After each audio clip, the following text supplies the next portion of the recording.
Soy Miriam Cano. A mí me corresponde analizar con respecto al voto de la ministra Carolina Llanes en el expediente caratulado Acción de Inconstitucionalidad promovida por la Contraloría General de la República en los autos caratulados Amparo Constitucional promovido por el señor Juan Carlos Lescano contra la Contraloría General de la República.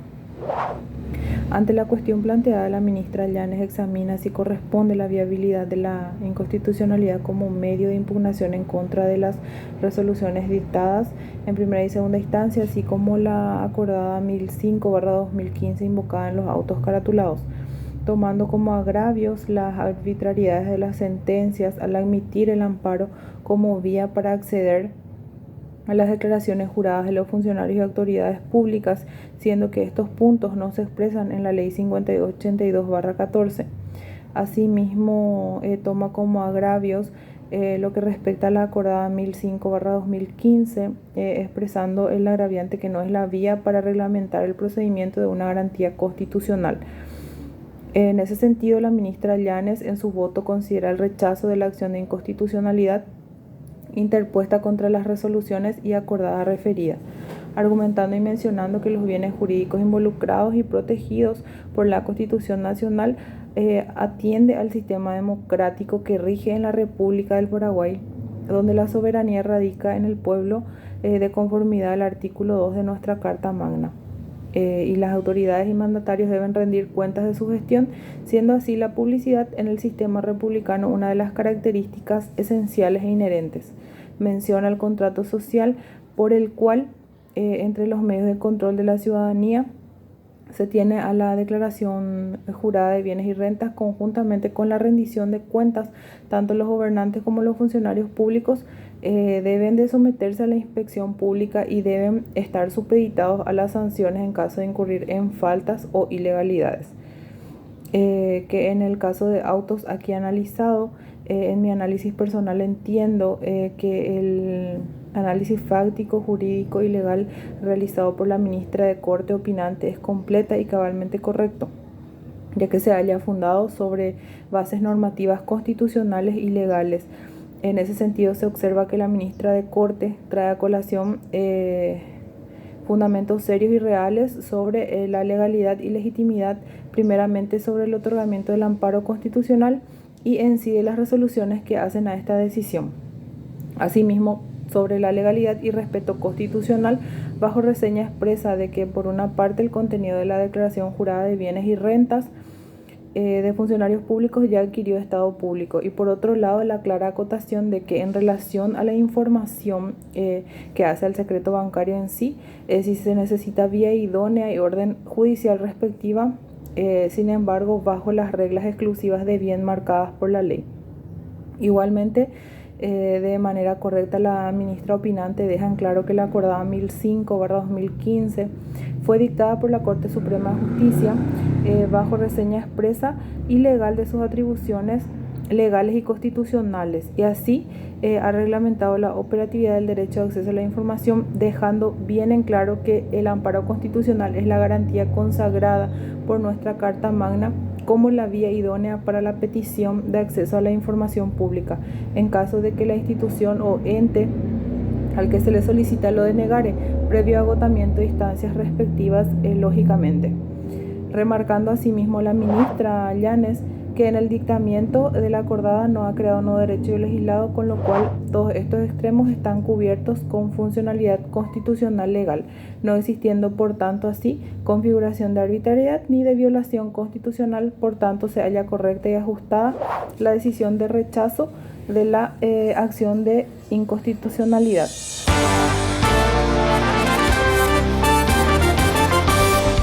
Soy Lizzy Cardoso, analista de la preopinante, la doctora María Mercedes Bongermini, con relación a la acción de inconstitucionalidad planteada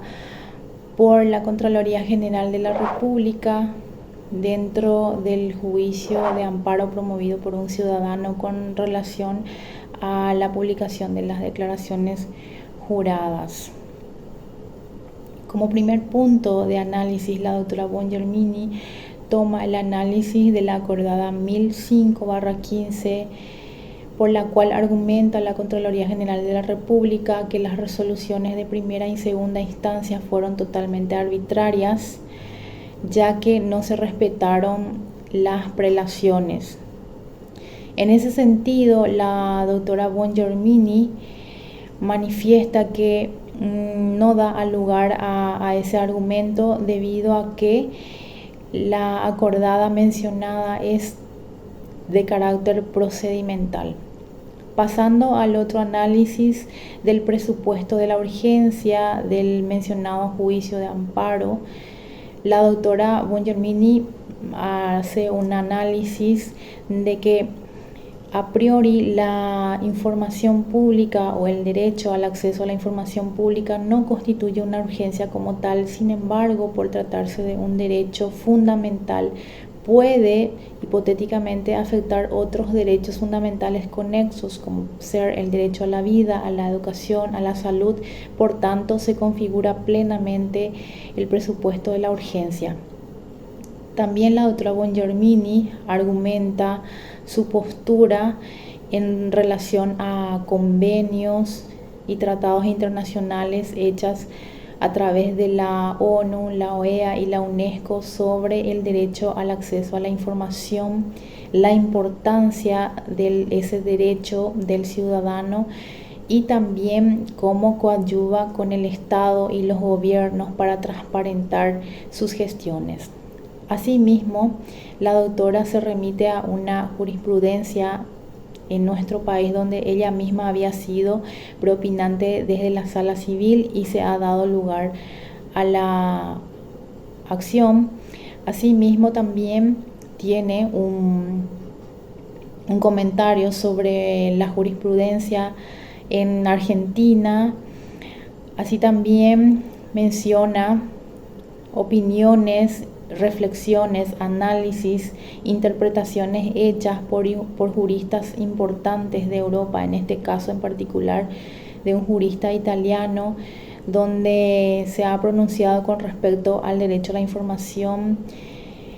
después de la publicación de una lista de los funcionarios de dicho país sobre la importancia de transparentar los gobiernos y que cuanto más abierta sea al público o al ciudadano en general las informaciones sobre sus servidores públicos, inspira más confianza y también es una forma de control y prevención con relación a hechos de corrupción.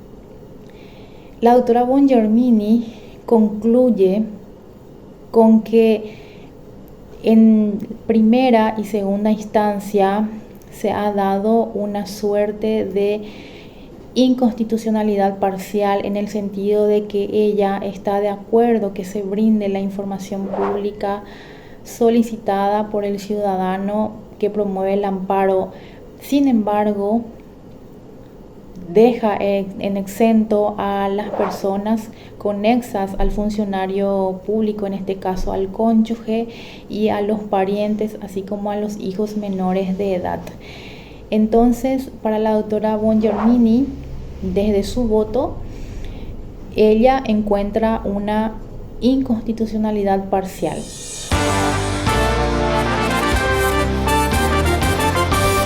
Mi nombre es Javier Cristaldo. Me toca resumir la postura sostenida por el ministro Alberto Martínez Simón. El ministro sostiene que el acceso a la información constituye un derecho fundamental, que el mismo es respaldado por el artículo 28 de nuestra Constitución Nacional. Además de algunos tratados internacionales como el Pacto Internacional de Derechos Civiles, ratificados por la Ley 5/92 y el Pacto de San José de Costa Rica por la Ley 1/89. Se sostiene además en la jurisprudencia de la Corte Interamericana, como el caso de Claude Reyes contra Chile, en la cual menciona algunos criterios aplicables al caso para regular el acceso a la información pública. Refiere además que la Ley 5282 en sus artículos 2 y 4 sobre el derecho de toda persona sin discriminación de ningún tipo a acceder a la información pública de manera gratuita y sin necesidad de justificar razones. Martínez Simón también refiere que la Contraloría General de la República incurre a un error conceptual grave, puesto que no estamos en presencia de un patrimonio documental privado de las personas que sí es objeto de protección por parte de nuestra Constitución Nacional, pero sí sobre sus bienes y rentas, pasivo y activo, sobre el cual existe un interés legítimo de la ciudadanía al tratarse de personas que administran nuestro erario. Concluye diciendo que los registros obrantes de esa institución son información pública, asentada además en fuente pública, por lo que sostiene de manera indudable que no se observan motivos atendibles para declarar la inconstitucionalidad de las resoluciones atacadas. Tampoco se observa, menciona el ministro, que se encuadra dentro de las excepciones legales, es decir, que no fueron declarados por ley como secreta o de carácter reservado. En el otro punto manifiesta sobre el supuesto exceso cometido por la Corte Suprema de Justicia con su acordada 1005 de fecha 21 de diciembre de 2015, la cual reglamenta los pedidos de información pública que debería ser hecha por ley. En ese punto dejó en claro que no puede dejar de juzgar ni aún ante la falta de la norma que reglamente el artículo 28 de la Constitución Nacional. Mencionó al artículo 45 de la Carta Magna en su defensa. Y desde mi opinión, concuerdo todos los puntos con el ministro Martínez Simón. Las declaraciones juradas y rentas sobre funcionarios públicos se hallan asentadas en fuentes públicas. Hace entender desde la lógica que la ciudadanía tiene el derecho del acceso a la información pública de conformidad al artículo 28 de nuestra Constitución Nacional. Y en otro punto, no puedo dejar de mencionar sobre la acordada 1005 de la mencionada de nuestra Constitución Nacional. Si bien la Carta Magna en su artículo 134, en la última parte manifiesta, la ley reglamentará, dice, el respectivo procedimiento. Las sentencias recaídas en el amparo no causará estado. Ante la falta de la misma, el juzgador no puede dejar de ser efectivizado el derecho y lo hace correctamente conforme al artículo 45 de la Carta Magna. Ante la falta de la norma, la Corte Suprema de Justicia lo hizo con el fin de establecer parámetros para los procesos judiciales. Ya, muchas gracias. Soy el abogado César Díaz. Como alumno de la Escuela Judicial, me corresponde analizar y realizar mi voto acerca del ministro Ramírez Candia, referente a la acción de inconstitucionalidad que plantea la Contraloría General de la República en los autos caratulados Amparo Constitucional promovida por el señor Juan Carlos Lescano Flecha contra la Contraloría General de la República, donde el ministro Candia menciona que se ha autorizado la publicación de las declaraciones juradas de los funcionarios, cumplió con su objetivo y alcance en el juicio amparo. El mismo operativiza los principios republicanos que adopta nuestra Constitución. Por ello, la sentencia recurrida no es inconstitucional. El servidor público debe informar a la ciudadanía en el cual reside el poder. En dicho sentido, toda información de la actividad patrimonial es relevante para valorar su idoneidad moral en su cargo y gestión, que afirma en las resoluciones afirmadas, no se funda en las normas contrarias a la Constitución, sino que se funda en el artículo 28 de la Constitución y reglamentado por la ley 5082/14, que hace referencia a la transparencia en la función pública. Por tanto, mi opinión personal sobre el voto del ministro Ramírez Candia es que como república es bueno tener secreto de Estado, sobre todo el patrimonio de nuestros representantes. Es importante supervisar por parte de la ciudadanía la gestión de nuestros gobernantes. Nuestra Constitución consagra que la información es libre para todos, es decir, tiene amplias libertades e igualdades para el acceso a la información. Que para el acceso al cargo público es importante la transparencia y el control para evitar la corrupción. Me adhiero plenamente al voto del ministro Candia. Las resoluciones recaídas en la acción de constitucionalidad no vulneran algún principio constitucional ni derechos consagrados en nuestra suprema ley. Todo funcionario, sea el cargo que fuera, deben tener una conducta responsable y ejemplar. En cuestión someterse a la ley 5033/2013, que reglamenta el artículo 104 de la Constitución, que hace referencia a las declaraciones de bienes y rentas y activos y pasivos de los funcionarios públicos en general. Finalmente traigo a colación el artículo 28 del mismo cuerpo legal, que nos habla en su segundo párrafo que las fuentes públicas de información son libres para todos. La ley reglamenta las modalidades, plazos y sanciones correspondientes a las mismas, con el fin que tiene la de transparentar.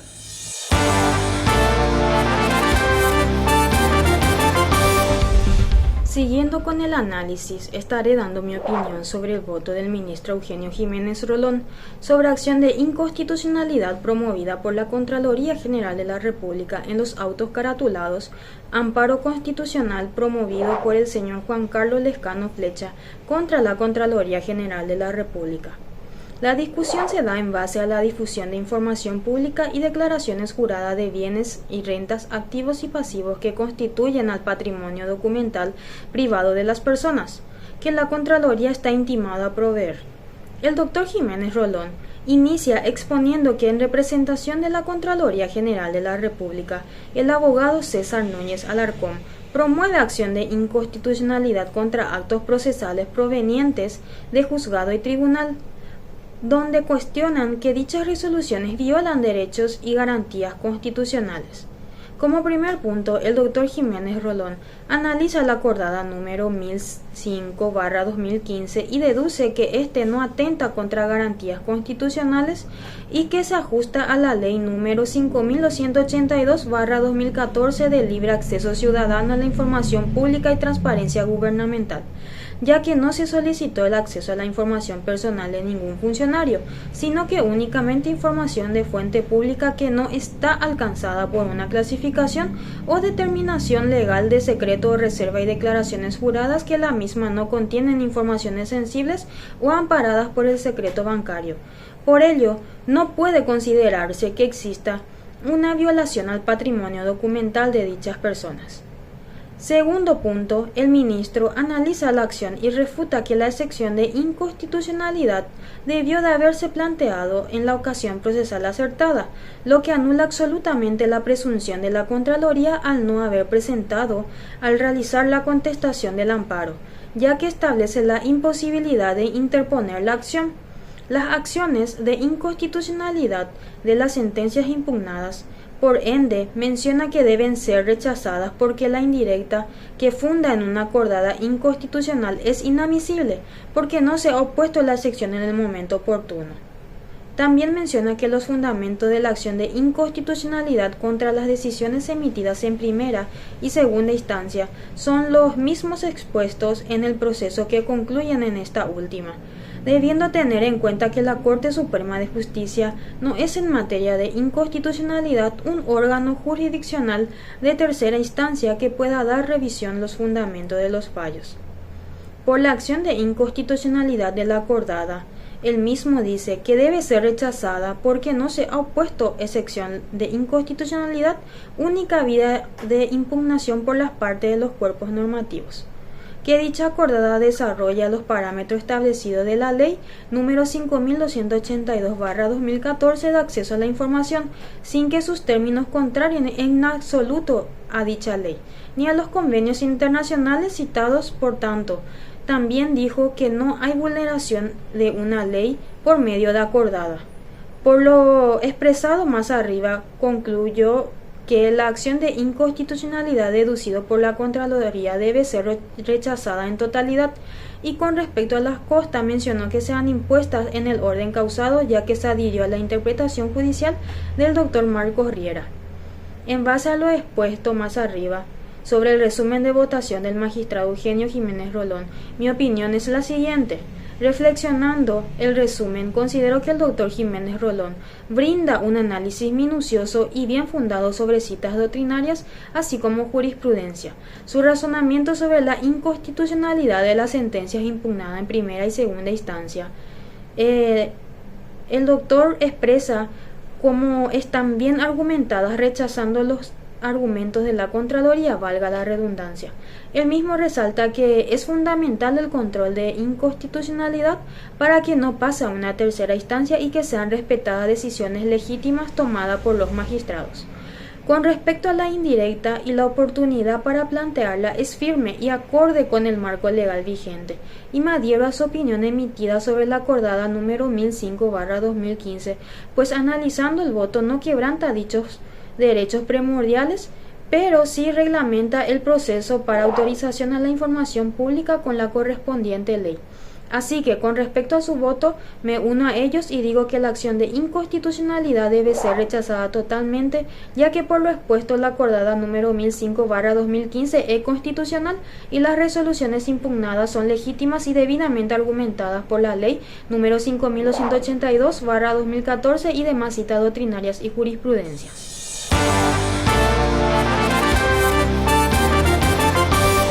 Soy la alumna Natalia Cardoso Ríos. Me corresponde emitir el voto del ministro, el doctor Marcos Riera Hunter, en la acción de inconstitucionalidad promovida por la Contraloría General de la República.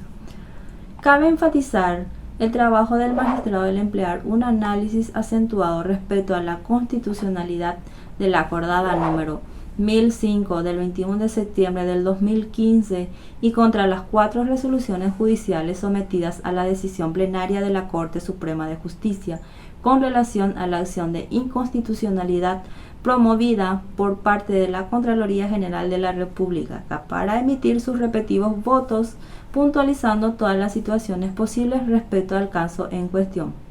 Primeramente,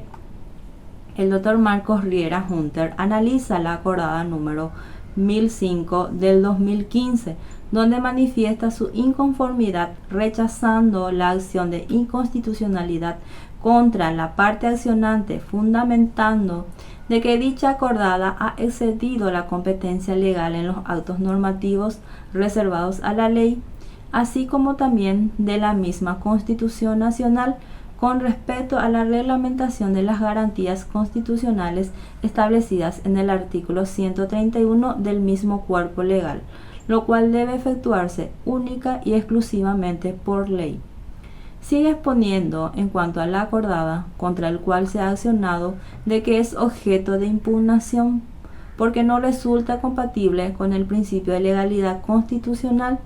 y que no se ha podido evidenciar por parte del accionante la legitimación activa del cual es la lesión, daño o agravio que pudiera haber sufrido el presunto afectado, y que al no existir lesión directa que afecte derechos subjetivos, dicha acción podría haberse iniciado y resuelta por vía ordinario o por el procedimiento sumario. Todo ello conforme a los principios básicos del derecho, lo que considera y conlleva al rechazo de la acción de inconstitucionalidad por parte del magistrado.